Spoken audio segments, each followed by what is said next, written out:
I'm 78 years old. I cooked 16,425 meals. I counted them once in a notebook I keep beside my bed when I couldn't sleep and the house was so quiet it felt like it was listening. 45 years of marriage, 3 children, breakfast, lunch, and dinner every single day with almost no exceptions, 16,425 meals. And not one person in this family, not my husband, not my children, not a single soul who sat at my table and lifted a fork, has ever once asked me what my favorite food is. I want to say that out loud before I say anything else, because I've been carrying that number and that silence for a very long time. And I've decided that I'm not carrying it quietly anymore.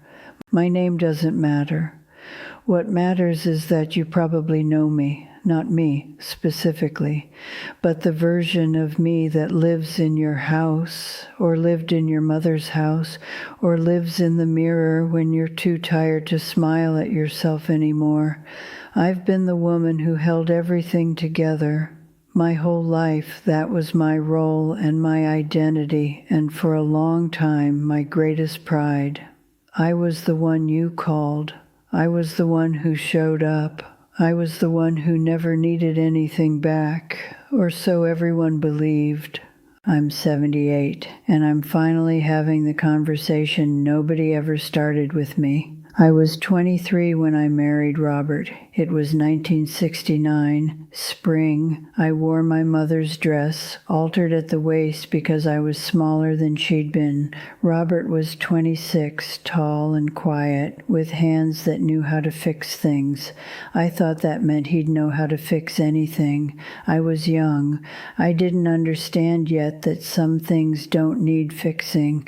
Some things just need to be listened to. We were married on a Saturday afternoon in my hometown, and I cried at the altar, not from sadness, but from the sheer fullness of it. I was so ready to build something real. And I did. We did.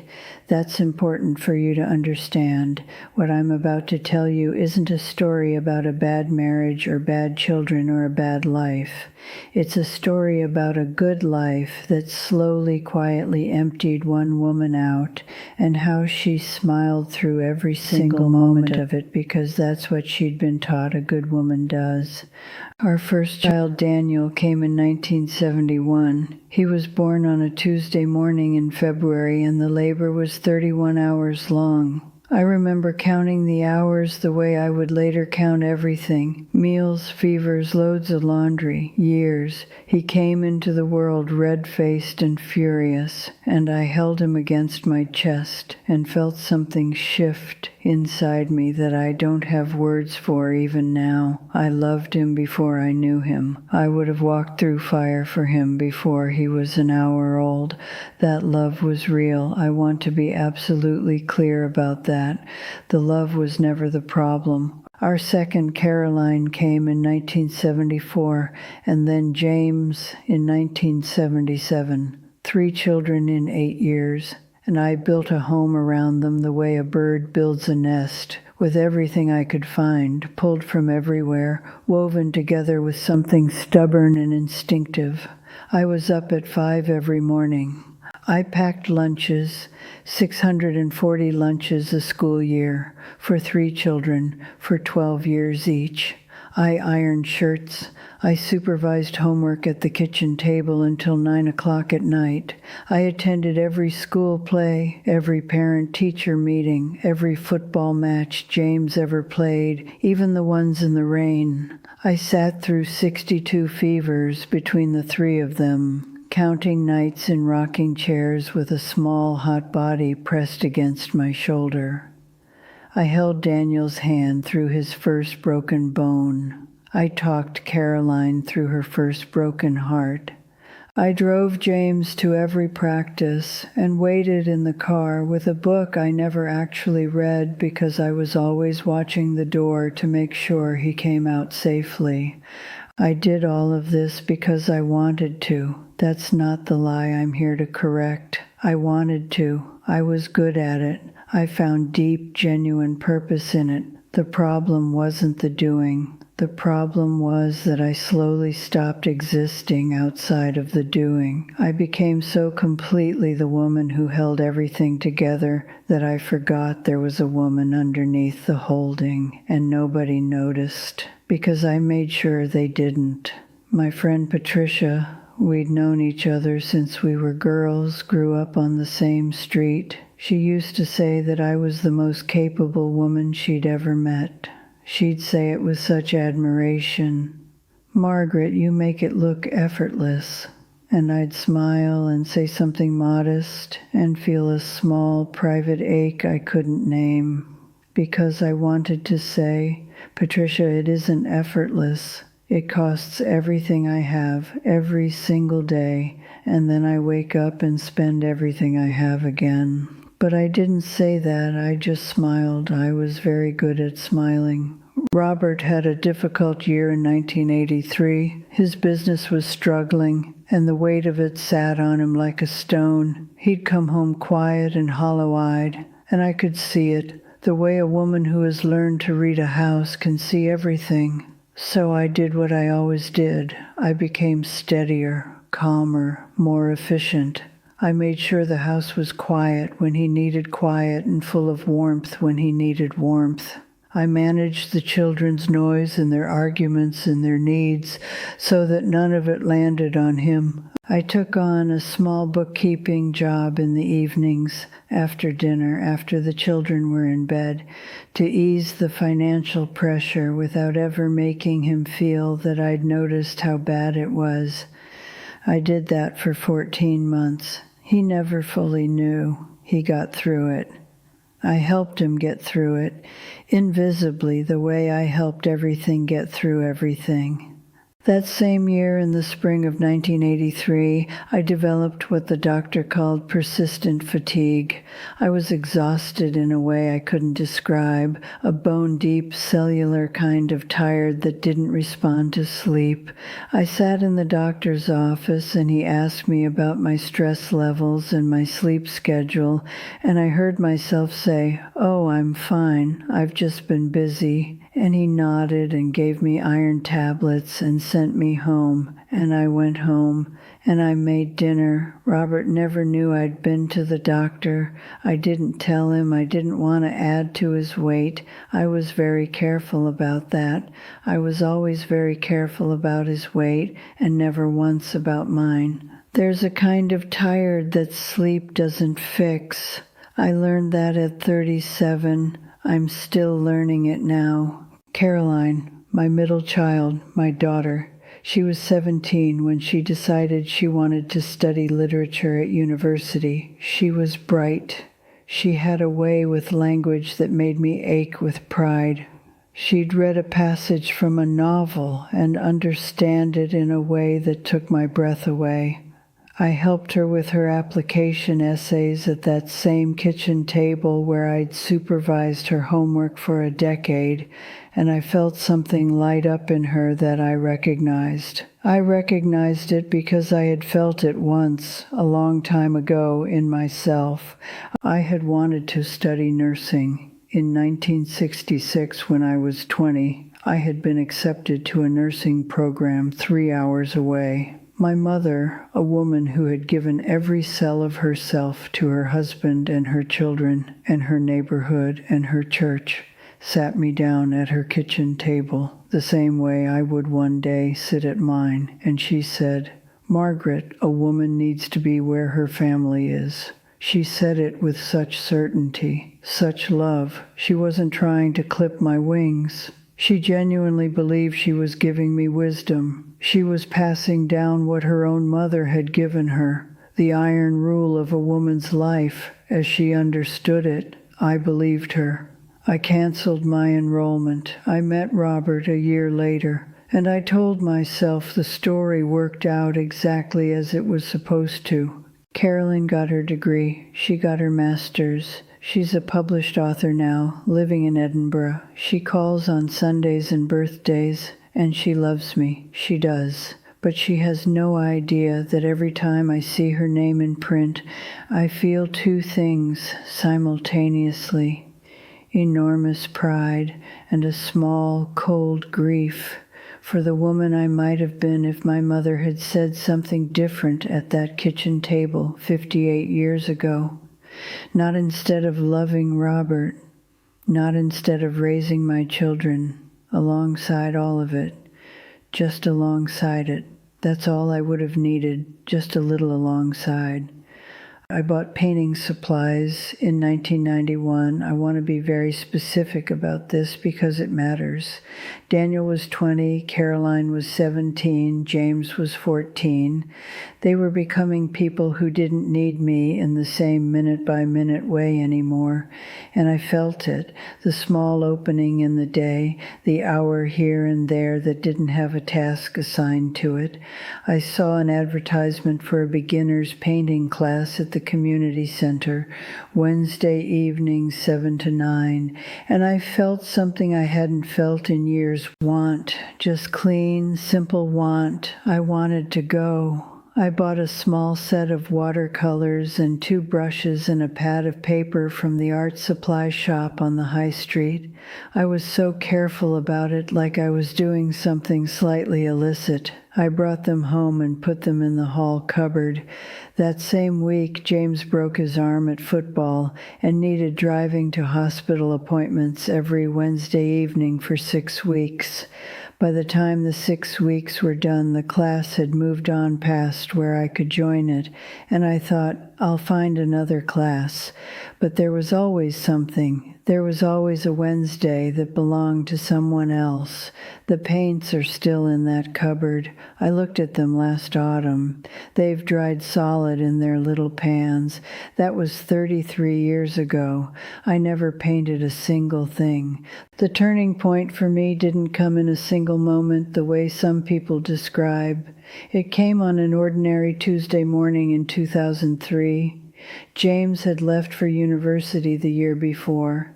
Caroline had been in Edinburgh for 6 years.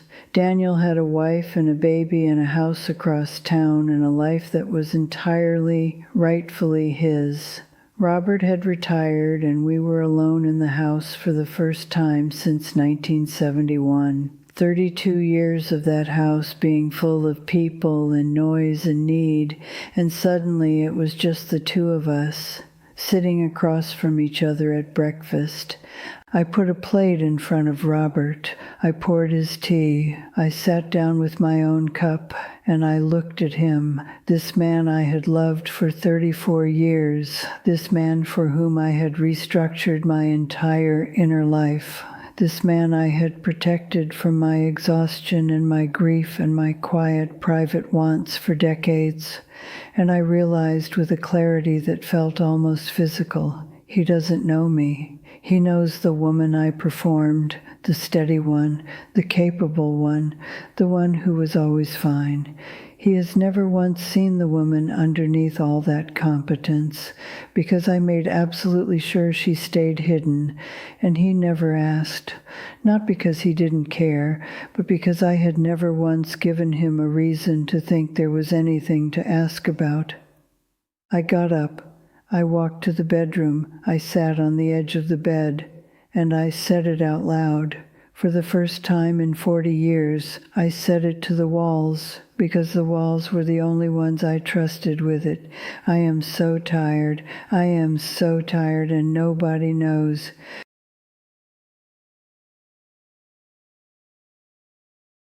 My hands were in my lap, the same hands that had packed 16,000 lunches and smoothed 16,000 foreheads and ironed 16,000 shirts and held 16,000 versions of other people's pain.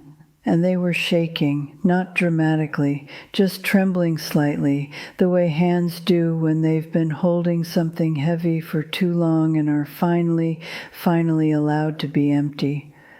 I sat there for a long time. I don't know how long. I didn't cry. I wasn't angry.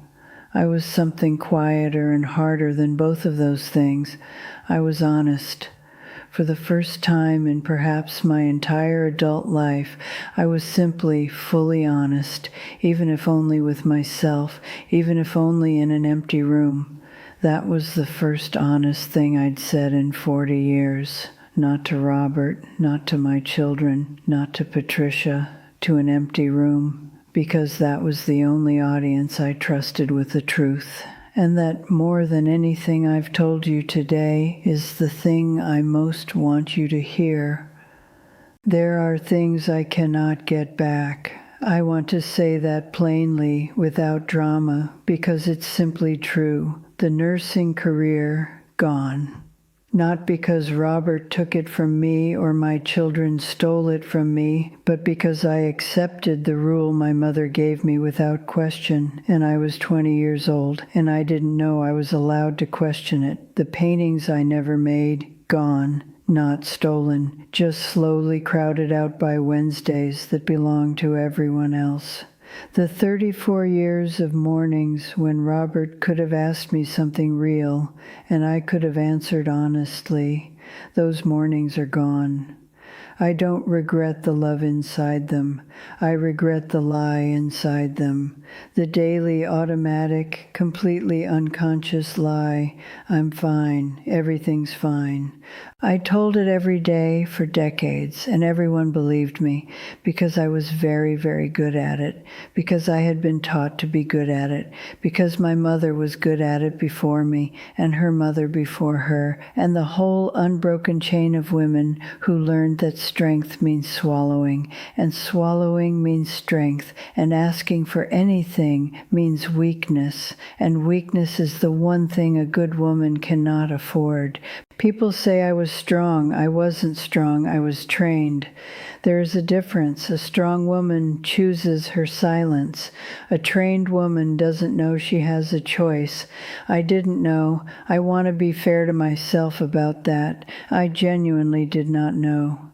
My children are good people. Robert was a good man. He passed 4 years ago, and I loved him until the end. And I miss him in ways I couldn't have predicted. They all loved me. They did. But they loved the version of me I performed. The real one, the tired one, the one with dried up watercolors in the cupboard, the one who sometimes sat in the car after the school run and just breathed for 5 minutes because it was the only silence she was going to get that day. They never fully met her because I never introduced her. That is the thing I cannot fix.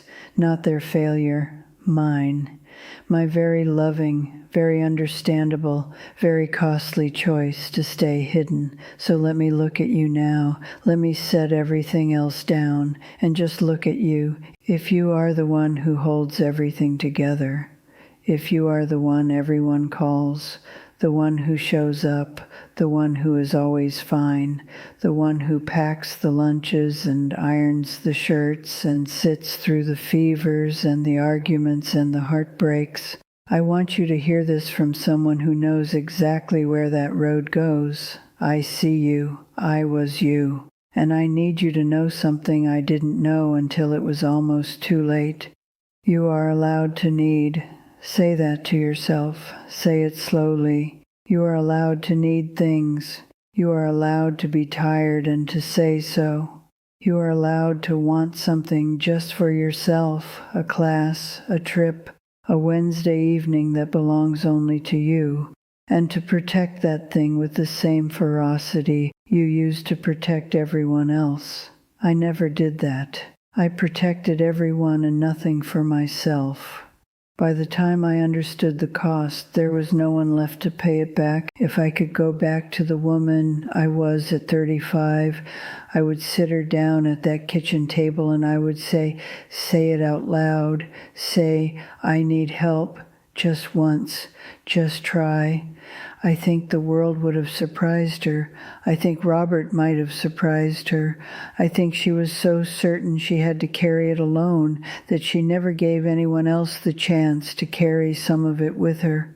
Don't make that certainty your whole life. It doesn't feel like a choice when you're inside it, but it is. It's a choice, and you can make a different one. What I didn't understand, and what I want you to understand if you take nothing else from anything I've said, is that disappearing isn't strength. Becoming invisible inside your own life isn't virtue. I thought it was. I thought the more of myself I gave away, the better a woman I was. I was wrong. I was loving and devoted, and I was wrong. Strength is showing up for the people you love and still remaining, still being present, still having a face that belongs to you, not just to them. There's a book I found in a secondhand shop in 1998 when I was 52, in between doing something for someone else. It was called The Women's Room by Marilyn French. I read it in 2 days, stolen hours, early mornings, after Robert had gone to bed. I cried through most of it, not because it was sad exactly, but because someone had described the interior of a life like mine with such precision that I felt seen for the first time in I don't know how long, like someone had looked directly at me, the real me, and said, "I know, I see it. You're not invisible to everyone." There's another one, Gift from the Sea by Anne Morrow Lindbergh, a small book, quiet and thoughtful. She wrote about the need a woman has for solitude, for a self that exists outside of her devotion to others. I read it and kept having to put it down because it made something ache in my chest. She wrote what I had never been able to say. That's what books do sometimes. They say the thing you've been holding in silence for 30 years, and one more. The Hour I First Believed by Wally Lamb. A different kind of story, but about carrying grief silently, about what happens to the interior of a person who absorbs everyone else's pain without ever processing their own. I gave it to Caroline without telling her why. She called me and said it was beautiful. She didn't know she was calling to thank me for the most autobiographical gift I'd ever given. I'm not a therapist. I want to be very clear about that. I'm not a counselor, and I'm not qualified to tell you what you need or how to find it. I'm a woman who carried too much for too long and didn't ask for help until it was almost too late to ask for anything at all. What I know is my own life, and what my life taught me is that silence, when it becomes a habit, becomes a prison. If you are carrying something right now, grief, exhaustion, a sadness you can't name, a version of yourself you folded away so neatly that you've almost forgotten she exists, please talk to someone trained to hold that kind of weight. A therapist, a counselor, someone who has learned how to sit with the kind of pain that has been silent for a very long time. You deserve that, even if nobody has told you, even if you've spent your whole life being the one who tells everyone else, especially then. I'm 78. The house is quieter now. The table is smaller. Just me most mornings with a cup of tea I sometimes forget to drink while I'm talking or thinking or just sitting with the window light. The children come at Christmas and call on Sundays.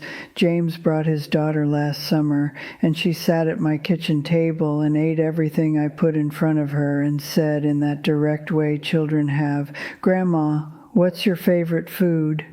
Just like that, casually, the way you'd ask someone what time it is.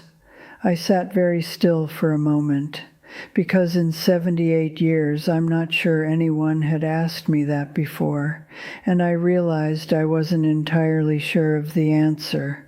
I had spent so long cooking what everyone else wanted that I had genuinely lost track of what I liked. That's not a metaphor. That's just a fact about what can happen to a woman who puts herself last long enough. I told her peach cake, warm, with cream. My mother used to make it when I was small, before she taught me to put myself last, before she passed that lesson on to me with all the love she had. She's 6 years old. She nodded very seriously and said, "I'll remember that." And I believed her. I think she will. For the first time in my life, when someone asks me how I am, I'm learning to tell the truth. Not the full truth all at once. I'm 78. I don't have time for the full truth. But something closer to the truth than fine. Something that actually resembles me. It's harder than you'd think.